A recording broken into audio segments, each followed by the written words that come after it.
여러분, 오늘 이 예레미야 2장 6절에 있는 말씀은 사실은 전후 문맥을 이렇게 보면 예레미야 시대에 이스라엘 백성들이 영적으로 얼마나 타락했는가를 보여주는 그런 표현들입니다. 이스라엘 백성들을 애굽 땅에서 인도하여 내시고 그들이 광야를 거치는데 사막과 구덩이 땅이라 이렇게 이야기하죠. 그리고 건조하고 사망의 그늘진 땅, 사람들이 전혀 다니지 아니하는 그러한 땅을 하나님께서 통과하시겠다 이거예요. 그런데 그 하나님이 도대체 어디 계시냐, 이러한 이야기조차 하지 않는 시대가 되었다라고 하는 것이죠. 그래서 이제 그 이후에 있는 말씀들을 이렇게 쭉 읽어보면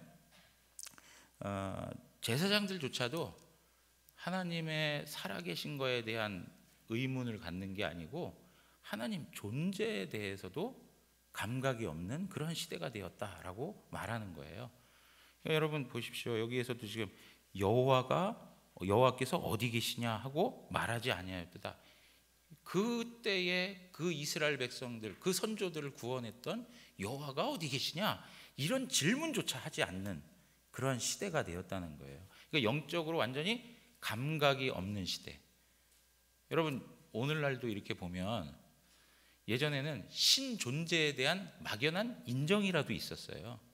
그리고 어떤 막연한 하나님에 대한 인식이라도 가지고 있었어요. 그래서 영적인 것에 대해서 호기심도 있었어요. 근데 오늘날은 어떠하냐면 아예 하나님 존재에 대한 감각과 인식을 하지 않아요. 그래서 철저히 현세적이죠. 그리고 감각적이고 물질주의적이고 그냥 이 시대에 눈에 보이고 만져지는 것으로만 판단 근거를 삼아요. 영적인 것에는 전혀 관심을 갖지 않는 그런 시대를 우리가 살아가고 있는 거예요. 그러니까 예레미야가 활동했던 그 시대의 그 유대 백성들의 참담함은 하나님의 진노가 임박해 있는 때가 아니겠습니까? 그러니까 얼마나 영적으로 이렇게 무지하고 또 타락해 있고 이런 현실 가운데 있는지 몰라요. 이제 왜 제가 이 말씀을 가지고 말씀드리냐면, 지금 그 하나님께서 이스라엘 백성들을 애굽 땅에서 건져내서 그 사막과 구덩이의 땅, 건조하고 사망의 그늘진 땅, 이러한 과정들을 하나님께서 분명히 거치게 하세요. 그런데 우리들의 모습 안에서도 무슨 의식이 있냐면 그것이 하나님이 의도한 길이고 우리에게 정말 필요해서 걷게 하시는 길이라고 하는 인식을 하지 않고 살아간다는 거죠. 그냥 세상 사람들이 생각하는 정도에서 인생이 다 그런 거지 뭐 하고 그 인생의 어려운 일들을 맞닥뜨리고 받아들이지, 이것이 나의 구원 과정 속에서 하나님께서 의도하시고 하나님께서 계획하셔서 이 과정을 통해서 나를 세워가시는 하나님의 은혜가 있다는 것을 우리는 인정하지 못할 때가 많다는 거예요. 그러니까 오늘 우리 안에 우리부터가 하나님이 살아계시다는 것, 그리고 하나님께서 지금 우리 인생과 우리 전 역사를 다스리고 섭리해 가신다는 것을 우리가 믿고 그것을 인정하고 그 틀에서 우리의 삶을 해석하셔야 된다는 거죠. 여러분, 이런 측면에서 우리 성도들에게 무엇이 존재하느냐? 하나님께서 그 애굽에서 이스라엘 백성들을 건져내시고 그 다음에 광야를 걷게 하셨다는 것, 어떤 사람도 다닐 수 없는 사망의 그늘진 땅을 통과하게 하셨다는 것, 이것이 우리 성도들이 가야 하는 신앙의 순례 여정에 항상 존재하고 있다는 것을 아셔야 돼요. 오늘 철로역정의 내용들을 보면 지난주에 무엇을 봤습니까? 겸손의 골짜기에서 아블로온을 맞이해서 싸웠던 사건들을 우리는 봤습니다. 그런데 그 싸움이 통과되자마자 그 다음에 어떤 내용들이 있습니까?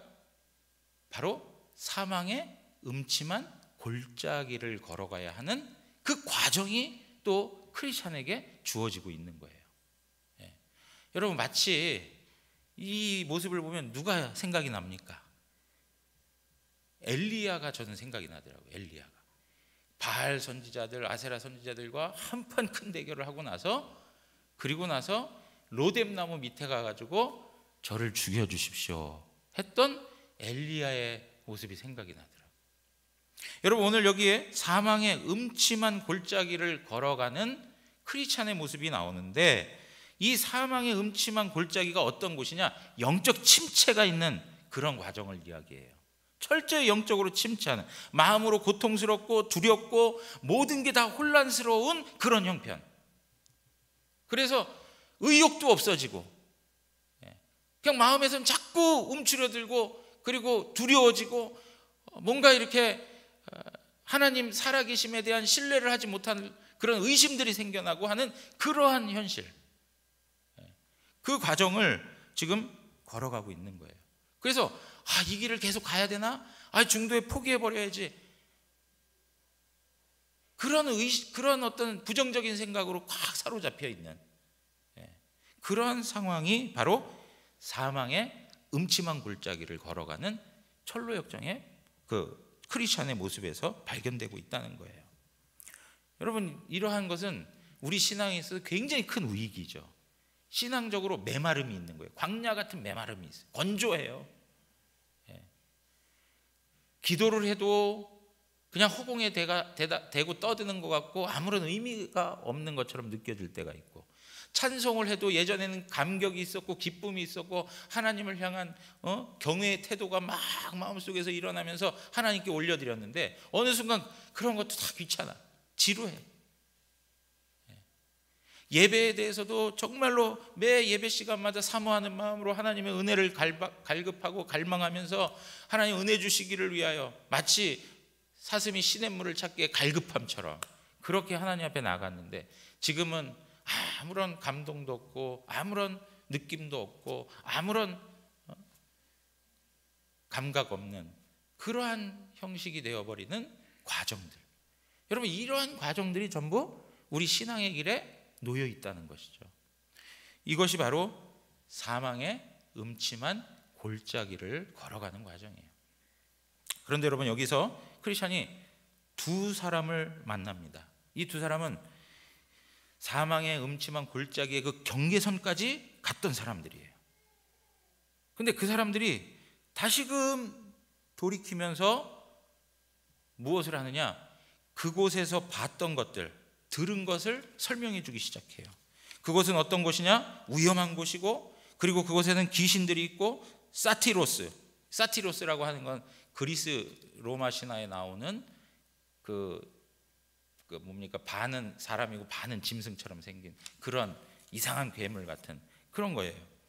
그리고 또 그 골짜기에서는 계속 울부짖는 소리가 막 들리고, 음산하고 막 고통의 소리가 막 들려와가지고 두려움이 엄습해오고, 죽음이 그냥 짙게 깔려가지고 그곳을 걸어가는 사람들은 완전히 시체같이 느껴질 수밖에 없는 그런, 그리고 무질서와 혼돈이 있는 세계, 뭐 이러한 것을 들어가지는 않았지만 옆에서 딱 보니까 그런 것들이 보여지고 들려지는 거예요. 그러니까 아예 우리 나가지 말자 하고 되돌려요. 그리고 나서 뭐라고 얘기하느냐? 좋은 땅에 대해서 악평을 하기 시작해요. 좋은 땅에 대해서, 천국에 대해서 악평을 하면서 나쁜 말을 막 퍼뜨리기 시작하는 거예요. 여러분, 이러한 모습을 보니까 누가 생각나요? 가나안 땅을 정탐했던 10명의 정탐꾼들이 생각나지 않습니까? 광야의 길을 계속 걸어가다가 이제 가나안을 앞두고 가나안 땅을 정탐하고 돌아와서 그 땅에 대해서 평가를 하는데, 여러분, 민수기 13장 30절부터 한번 보겠습니다.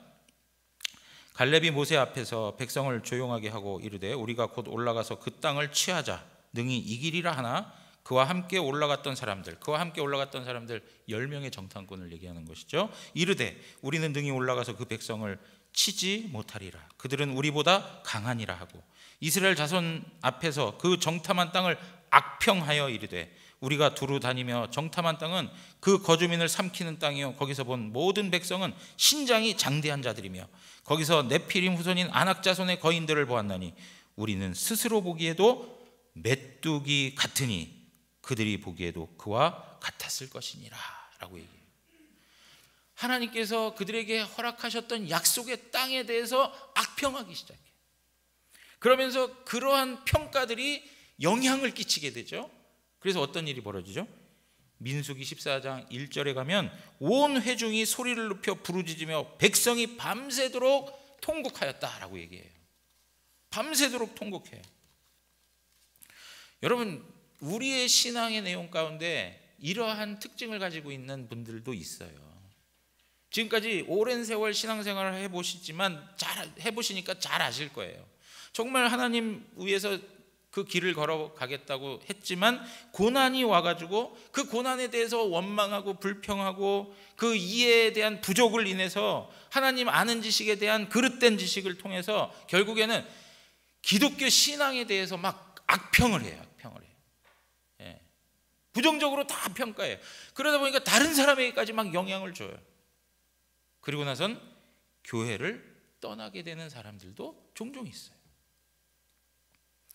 여러분, 이러한 방식에 있어서 기독교 신앙을 떠나는 그런 사람들도 대부분 보면 전부 뭐예요? 좋은 말을 하고 떠나지 않아요. 악평을 해요. 악평. 기독교 신앙을 떠나는 데 있어요. 여러분, 이러한 방식들은 결국엔 무엇 때문에 그렇습니까? 그들에게는 믿음이 없기 때문에 그래요. 믿음이 없기 때문에. 그들의 시선은 그들이 본 그것들을 그대로 백성들에게 전할 수밖에 없는데 정말 사실이었던 거예요. 그러나 여호수아와 갈렙은 다르죠. 그들은 믿음을 가지고 있어요. 그래서 민수기 14장 이제 그 이후로 계속 읽어보면 하나님께서 뭐라고 얘기하냐면 너희가 나를 멸시했다 그래요. 그러면서 내가 지나온 과거 속에 엄청난 하나님의 구원 기적들을 일으켰음에도 불구하고 너희가 나를 멸시하느냐 그래요. 멸시하는 게 무엇으로 나타나요? 믿음이 없는 것이 멸시하는 것으로 드러나요. 하나님을 멸시하는 게 뭐냐? 믿음 없는 것이 하나님을 멸시하는 거예요. 하나님께서 그렇게 많이 믿음을 가질 수 있도록 과거 역사 속에서 보여주셨는데 믿음을 갖지 못하고 살아가는 것 자체가 하나님을 멸시하는 거다라고 얘기해요. 그리고 나서 그들이 하나님 앞에 원망하고 불평했던 많은 이야기들, 우리가 애굽에 나와가지고 광야에 나와가지고 죽으려고 여기까지 왔냐? 우리가 차라리 애굽에서 죽는 게 낫지? 뭐 이런 이야기들로부터 하나님 앞에서 믿음 없음을 말로 증거해버려요. 그것을 하나님께서 기쁘시게 생각하지 아니하셨죠. 결국엔 그들은 자신들이 악평했던 하나님이 약속하신 가나안 땅에 들어갈 수 없었습니다. 들어갈 수 없었어요. 여러분, 이러한 측면에 있어서 정말 우리의 신앙의 내용에 믿음이라는 게 너무 중요하다는 걸 다시 한번 일깨워주고 있는 말씀이에요. 믿음이 없으니까 항상 다른 사람 열정적으로 하나님 앞에서 믿음을 세워갈 때 찬물을 끼얹어요. 자신만 떨어지면 좋은데 그렇지 않고 함께 더불어서 다른 사람에게 안 좋은 영향을 끼치게 되는 것이죠. 여러분, 이러한 내용에 있어서 정말 우리가 가지고 있는 신앙의 내용이 다른 사람의 신앙을 세워가고 있는가, 이게 참 중요한 거예요.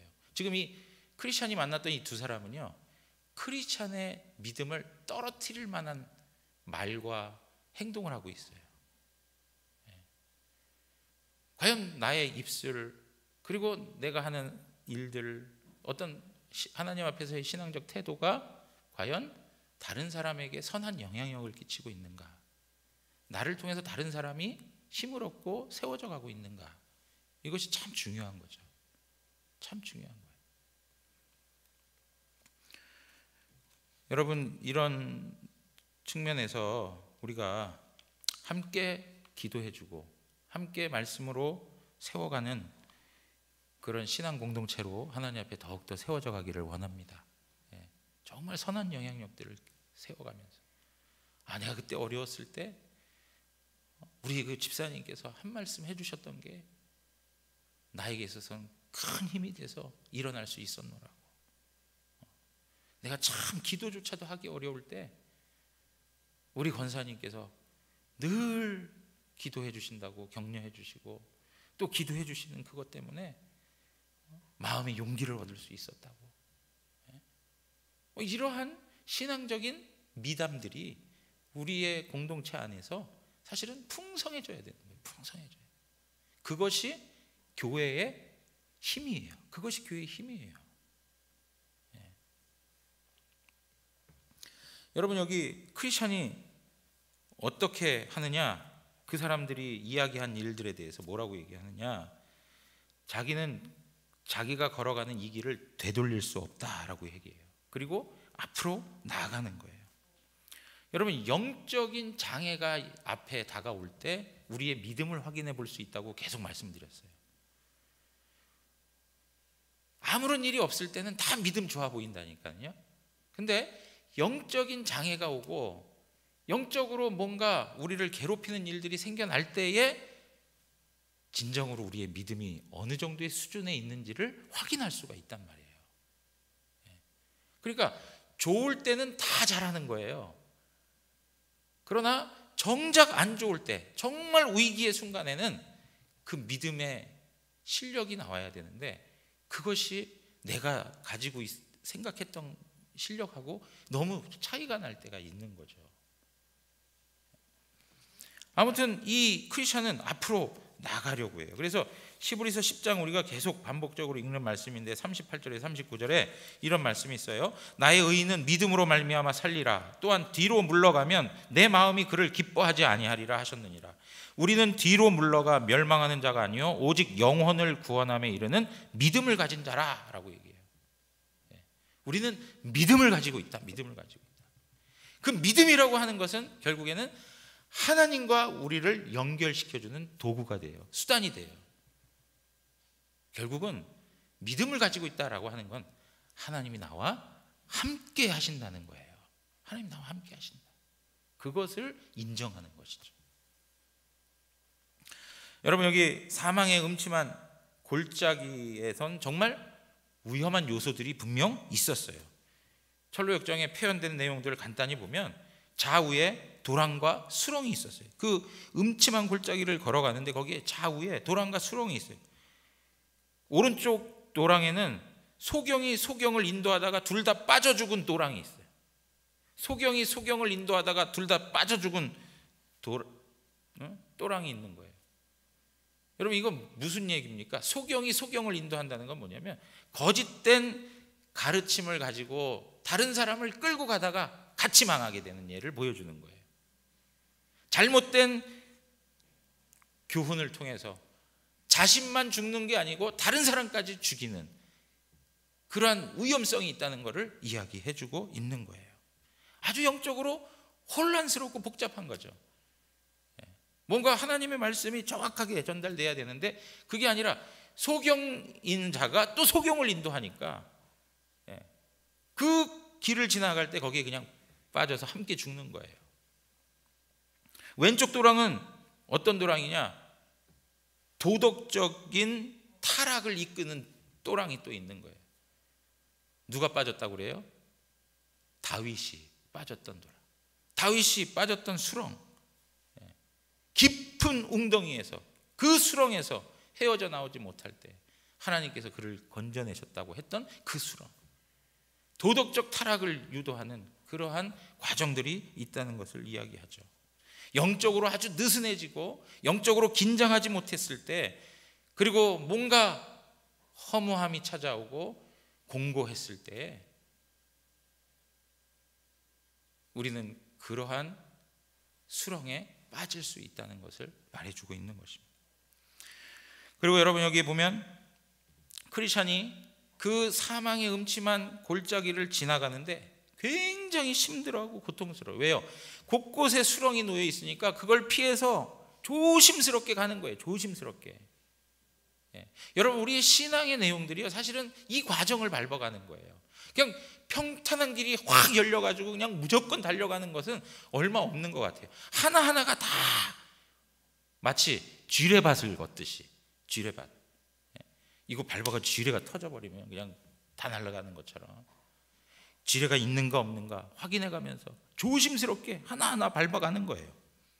그 옆에 뭐가 있어요? 지옥의 입구가 있어가지고 잘못 헛디게 되면 거기에 빠져버리는 그런 위험성이 있는 그러한 과정들이에요.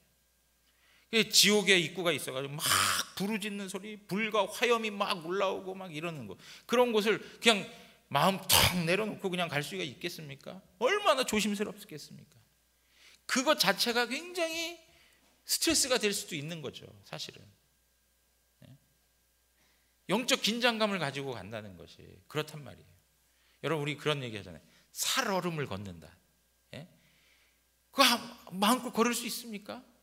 정말 이거 디뎌보고 이거 디뎌도 되나 말아야 되나, 하나하나가 다 순간순간이. 여러분, 전 누군가 저에게 목회가 어떻습니까? 라고 하면 이런 과정이 반드시 있는 것 같아요. 제가 볼 때 하나하나가 다 이게 과연 하나님 앞에 바른 것인가, 이게 과연 옳은 것인가, 이게 하나님 기뻐하실 일인가, 끊임없이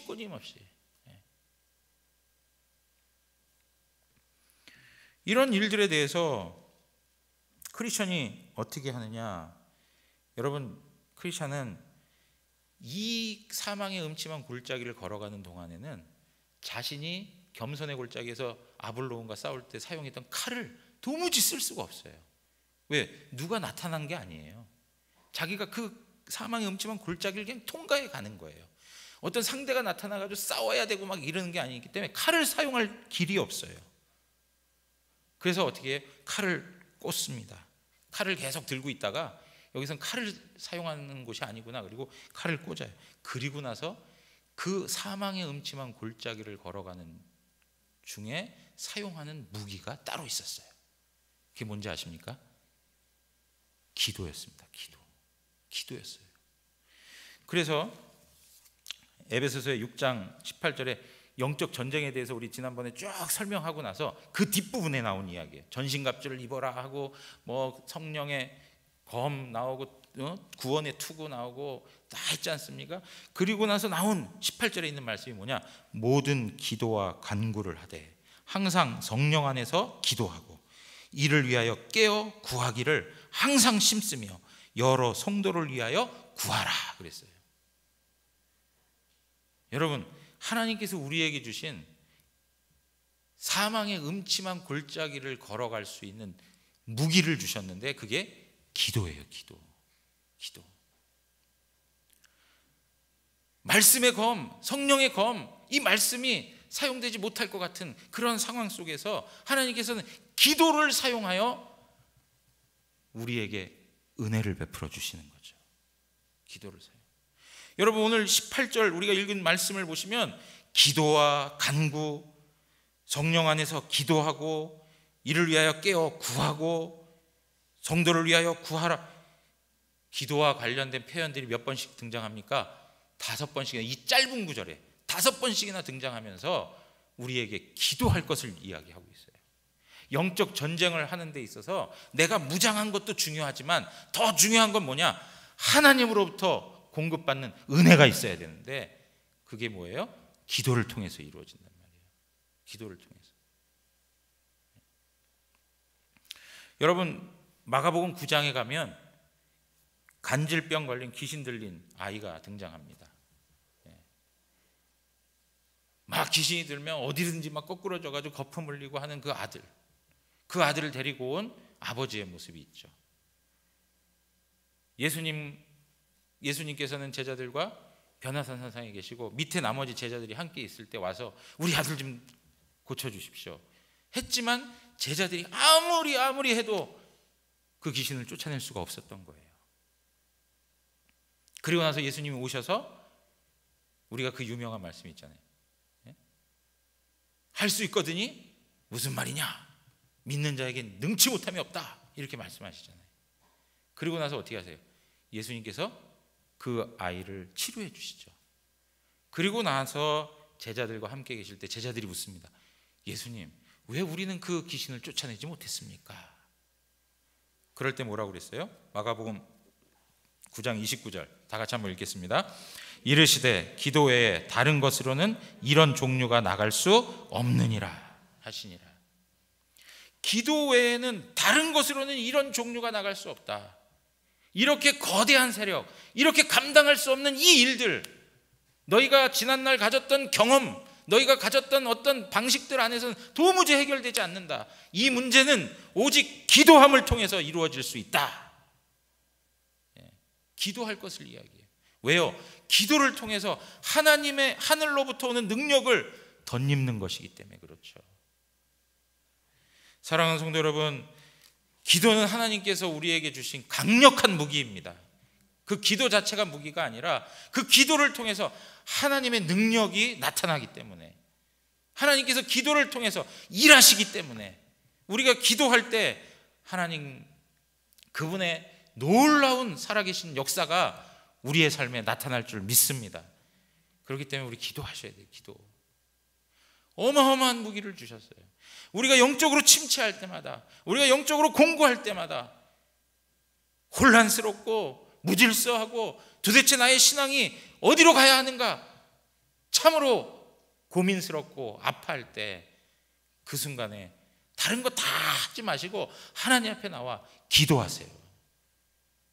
하나님께서 그 기도를 들으시고 하나님의 은혜를 내려주실 줄 믿습니다. 반드시 그러세요. 여러분, 우린 지금까지 오면서 다 그 과정 거치셨던 분들이에요. 근데 신기한 건 현 시점을 놓고 보면 그 이전에 하나님 앞에서 가졌던 것들을 왜 다 망각하고 있는지 몰라요. 그렇죠? 여러분, 기도하지 않으면요, 다시 말하면 믿음이 없다는 증거예요. 기도하지 않는다는 건 믿음이 없다는 거예요. 하나님을 의지하지 못한다고 생각하면, 의지하지 못하면 기도할 수가 없죠. 그렇기 때문에 이건 믿음에 관한 문제라는 거예요. 이 기도하는 건. 여러분, 이건 다른 말로 또 표현하자면 기도하지 않는다는 것은 하나님께 대한 믿음이 없다는 것이고, 이것은 동시에 하나님께 기도하지 않는다는 것은 교만이에요. 교만. 교만이 무엇이냐? 하나님 없어도 된다라고 하는 생각을 갖고 있는 것이 교만이에요. 하나님 없어도 된다. 하나님 없이도 나는 살아갈 수 있다. 이거 교만이에요. 그런데 나는 하나님 없이 살 수 없습니다. 하나님 은혜로만 내가 살아갑니다 하는 걸 표현하고 고백하는 게 기도하는 거라는 거죠. 기도하는 것은 겸손한 마음을 가질 때에 제대로 할 수 있는 거예요. 그런데 뭐라고 그러냐면 잠시만 기도하는 건가? 아니요, 그렇게 얘기하잖아요. 계속 기도하라 그래요. 계속 기도해라. 이 크리스찬이 그 사망의 음침한 골짜기를 빠져나가는 동안 그 길이 상당히 길어요. 그동안 계속 기도하라는 거예요. 그것이 응답이 주어지든 주어지지 않든 계속 낙심하지 말고 기도하라는 거예요. 항상 기도하되 낙심하지 말아라. 예수님께서 말씀하셨죠. 예수께서 그들에게 항상 기도하고 낙심하지 말아야 할 것을 비유로 말씀하셨다. 그러면서 계속 기도할 것을 우리에게 말씀하셨어요. 여러분, 기도하던 것 멈추신 분들이 있으세요? 기도해도 소용이 없네요. 아무리 기도해도 아무런 움직임도 없고 변화도 없고 아무것도 없습니다. 그냥 세월이 해결해 주는 거겠죠. 여러분, 그러지 마세요. 다시금 기도의 제목을 마음속에 간직하시고 하나님 앞에 기도하는 은혜가 있기를 바랍니다. 다시금 회복하세요. 하나님 앞에 기도하세요. 기도를 하면 내 상황과 환경이 바뀌어지는 것, 그것 이전에 하나님의 선하신 인도하심이 보여진다는 것에 은혜가 있어요. 하나님의 뜻이 무엇인지 발견되어지고 내 자신이 보여지기 때문에 하나님 앞에서 우리가 세워져 가고 있다는 것 자체가 귀한 거예요.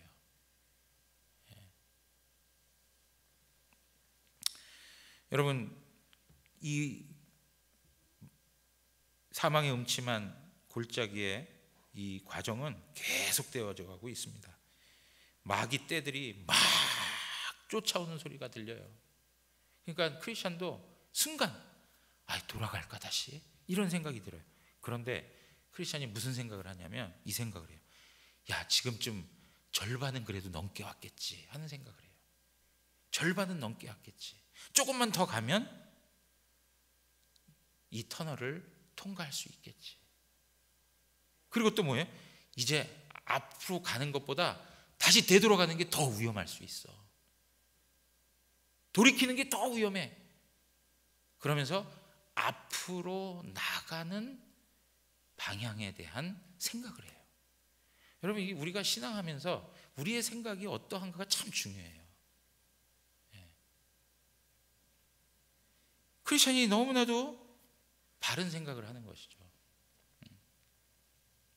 어떤 경우에는 너무 감정에 빠져가지고 그냥 조금만 그 문턱까지 왔는데, 문턱까지 와서 조금만 더 걸어, 조금만 다 왔어 하는데도 그 상황을 견뎌내지 못하고 그냥 돌이켜버려요. 여러분, 끝까지 인내하시면서 하나님께서 우리에게 허락한 이 사망의 음침한 골짜기의 이 과정이 거의 막바지에 왔다는 그러한 소망을 갖고 끝까지 인내하면서 그 길을 가셔야 돼요. 그리고 마귀 떼들이 막 다가서면서 그냥 모독하고 비방을 해요. 하늘 주인을, 하나님을 비방하고 모독하는 일을 막 일삼아요. 그럴 때 이 크리스찬이 단호하게 소리를 질러요. 나는 주 여호와의 행적을 믿고 걸어가리라 하면서 단호하게 외칩니다. 여러분, 우리가 선언하는 것도 필요해요. 우리의 삶의 과정 속에서 정말 답답하고 침체되고 정말 이러한 영적인 시달림 속에 있을 때 하나님의 말씀을 그들 앞에 외치는 것 중요해요. 그래서 하나님의 말씀으로 우리가 채워져 있어야 그것이 그 순간에 고백되어지는 거죠. 선언되어지는 거예요. 그러니까 하나님 말씀을 계속 살피셔야 돼요. 하나님 말씀. 하나님께서 그 말씀을 막 깨닫게 하시잖아요. 깨닫게 하셔서 끄집어내세요.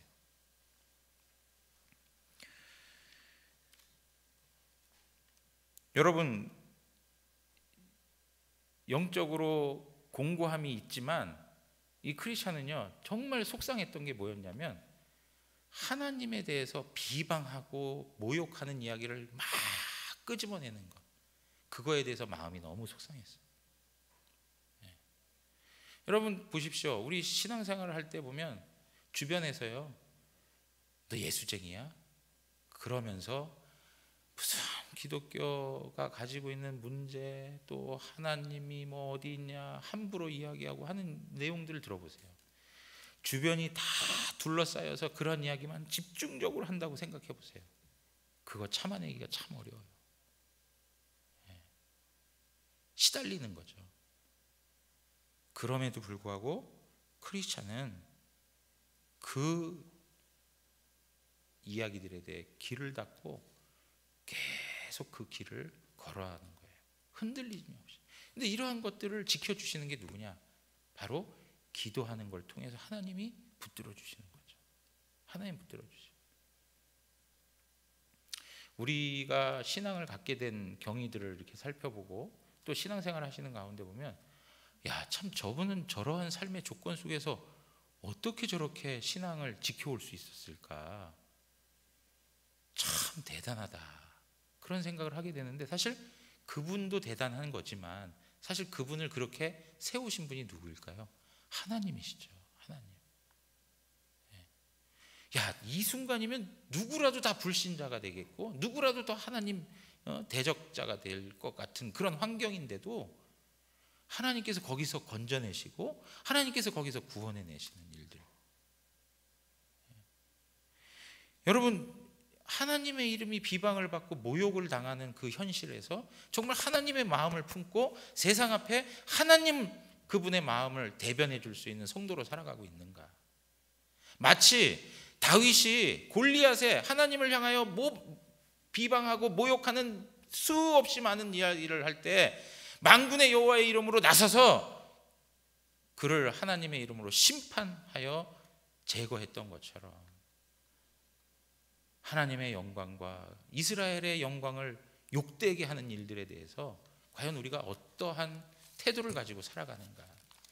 수없이 많은 군중들 속에서 저 예수를 십자가에 못 박으시오 하고 저 예수를 죽이시오 라고 했을 때 그 순간에조차도 예수 그리스도를 품어낼 수 있는, 그리고 그분을 자랑스럽게 생각하고 그것을 영광스럽게 세워갈 수 있는 성도의 그러한 영적인 실력이 우리 가운데 있는가?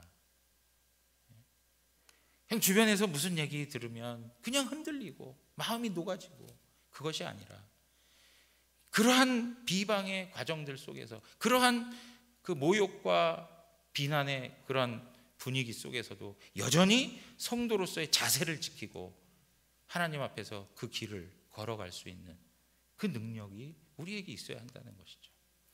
여러분, 이것은 다른 말로 하면 싸우라는 거 아니에요. 나가서 같이 덤벼들라는 게 아니에요.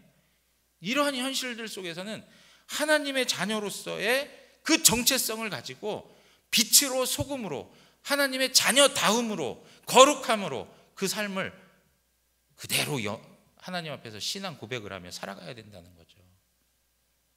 오늘날 더 그런 게 필요해요. 여러분, 오늘 주변에 한번 보세요. 이 혐오라고 하는 것, 기독교회를 향한 혐오의 감정들이 더 점점 더 많아지고 있지 않아요?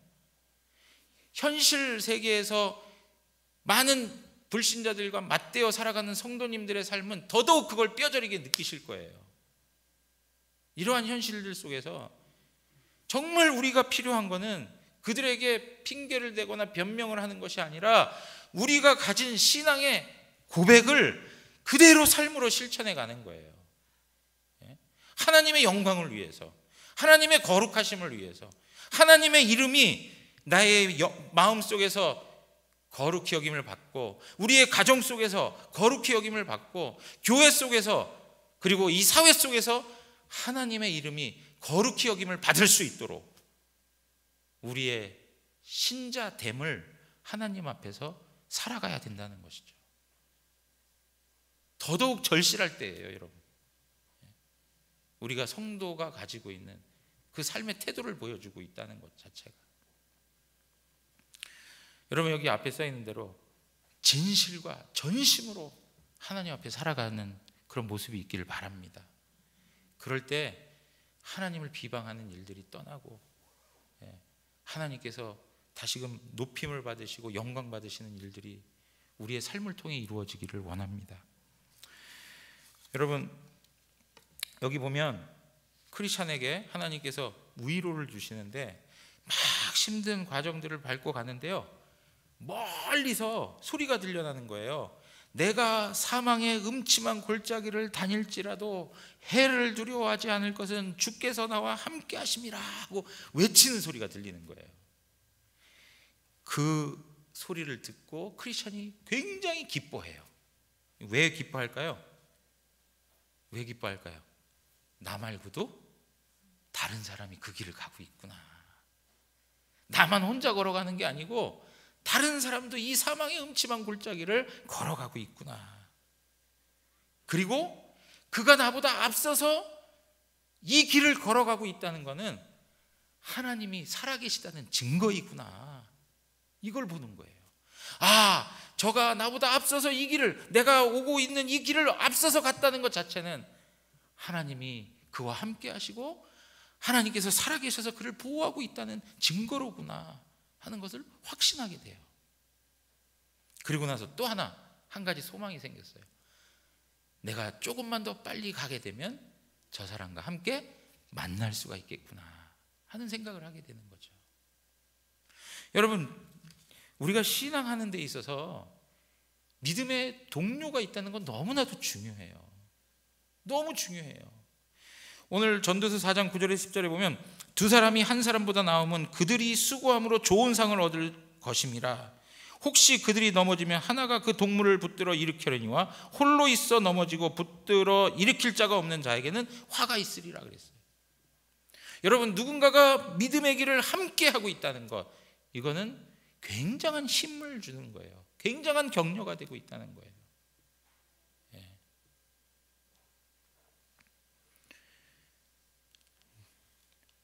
우리 한 분 한 분의 삶의 모습 속에서 믿음을 뒤따라가는 후배들로서 저분의 삶에 하나님 살아계셔서 역사하고 있구나라고 하는 걸 보여주셔야 되는 거죠. 우리 연세 드신 권사님들, 장로님들께서 그 삶에 하나님의 전적인 은혜가 있어서 지금까지 그 은혜로 인하여 살아오시는구나 하는 것을 산 증인으로서 보여주시는 거예요. 그래서 이러한 측면에 있어서 사실 우리가 함께 돌아보고 사랑과 선행으로 격려하는 이러한 일들은 너무나도 중요하고 귀한 일들이에요. 여러분 삶에 정말 함께 걸어갈 수 있는 믿음의 동료들이 있기를 원합니다. 혼자 걸어가려고 하지 마세요. 함께 걸어가야 돼요. 함께 세우고 함께 누리고 함께 자라가고 함께 걸어가는, 동행하는 그러한 교회의 모습이 있어야 돼요.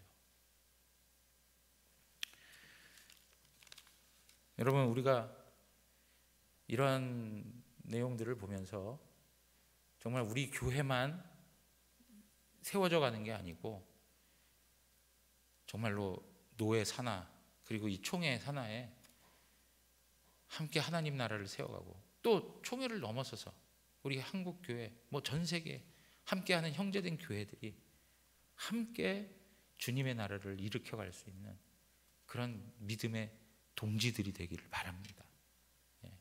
그래서 그러한 일들을 늘 마음에 품고 정말 섬기고 세울 수 있는 일들이라면 같이 마음을 모으고 같이 응원하고 그렇게 해서 다시 한번 일으켜 줄 수 있는, 여러분 우리가 이렇게 모여서 같이 기도도 하고 찬양도 하지만 그 찬양과 기도 그 하나하나가 다른 누군가에게 큰 격려가 되고 있다는 거예요. 하나님께도 올려지는 거지만 우리 공동체 안에서 그런 큰 응원이 되고 있다는, 그것도 참으로 중요한 유익인 것이죠. 사랑하는 성도 여러분, 크리스찬이 얼마 안 가서 날이 밝아오는 것을 보게 되었습니다. 그리고 그는 이렇게 말했습니다. 하나님께서 사망의 그늘을 아침으로 바꾸셨다. 하나님께서 사망의 그늘을 아침으로 바꾸셨다. 여러분, 지금 사망의 음침한 골짜기 한가운데 계십니까? 하나님이 함께 하십니다. 그리고 하나님께서 결국에는 그 사망의 그늘을 벗어나게 하시고 우리에게 소망의 아침을 허락해 주십니다. 우리가 실력이 있어서 그런 게 아니고 하나님이 그 일을 하십니다. 그래서 욥기 29장 3절에 보면 그때는 그의 등불이 내 머리에 빛이었고 내가 그의 빛을 힘입어 암흑에서도 걸어 다녔느니라. 하나님의 빛이, 하나님의 등불이 내 머리에 비춰지고, 여러분 그 말씀 기억하시죠? 하나님의 말씀은 내 발의 등이요 내 발걸음을 밝히는 빛이 되어서 우리로 하여금 아무리 칠흑 같은 어둠이 우리에게 고통스럽게 하고 혼란스럽게 한들 우리를 그 가운데서 인도해 가고 있다는 것입니다. 그러니까 다윗이 고백한 말이 뭐예요? 내가 사망의 음침한 골짜기를 다닐지라도 해를 두려워하지 않을 것은 주께서 나와 함께 하심이라. 주께서 나와 함께 하심이라. 임마누엘 하나님이십니다. 그 임마누엘 하나님, 그분 예수 그리스도로 우리에게 오셨고요, 예수 그리스도께서 마지막에 제자들에게 남기신 말씀이 무엇이었습니까? 세상 끝날까지 너희와 항상 함께 있으리라. 이 말씀이 우리들에게 들려주시는 하나님의 음성입니다. 여러분들, 사망의 음침한 골짜기 혼자 걸어가지 않습니다. 하나님이 함께 하시고 하나님께서 여러분들의 한숨을 하늘을 향한 노래로, 소망의 노래로 바꿔주실 줄 믿습니다. 우리 이 시간 다 같이 일어나셔서 찬양하겠습니다. 우리